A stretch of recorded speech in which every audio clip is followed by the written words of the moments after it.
Требаше тоа одамна да се тоа воспостави и многу рокот долго е рокот што као да се испитува. Недела дена доста и одма у акција одма. Па гледате за еден ден колку има нели прекрши што кажа 110.000 има злоупотреби, значи потхитно. А ние сме најнезаштитени пешаците. Зошто заслужува овој народ да биде казнет? Зошто да не биде едуциран, да не... Не, во ред е тоа све, али сакам да кажам, кога се виши тој систем поставен, одма да биде у функција.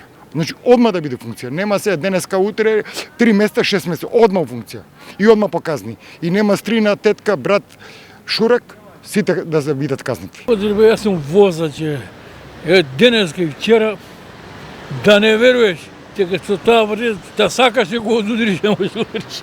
40-50 изград, толку е. Ти се навикнеме. Се примети разликата на возење? Се примети. На подобрување или на... Подобрување. Протокот, ја мислам дека ќе биде намален, напротив, протокот е потечно е возењето.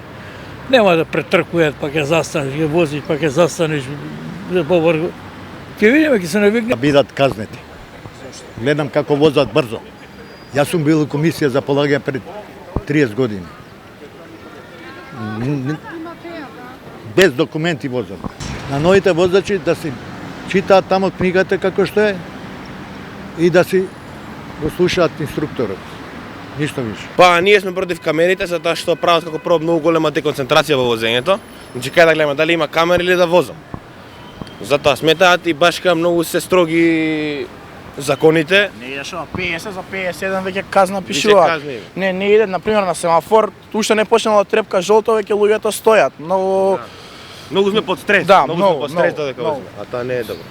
Тоа може да направи многу поголеми компликации во сообраќајот. Да, убаво кажа, не знаеш кај да гледаш, дали горе, камера, дали доле. Дигам, луѓето ни 40 веќе не возат, реално не дека има некои големи плати и света што луѓе што живеат од плата за да плаќаат секој ден по неколку казни. Па ја мислам дека треба да се укинат. Пошто не можеме да возиме.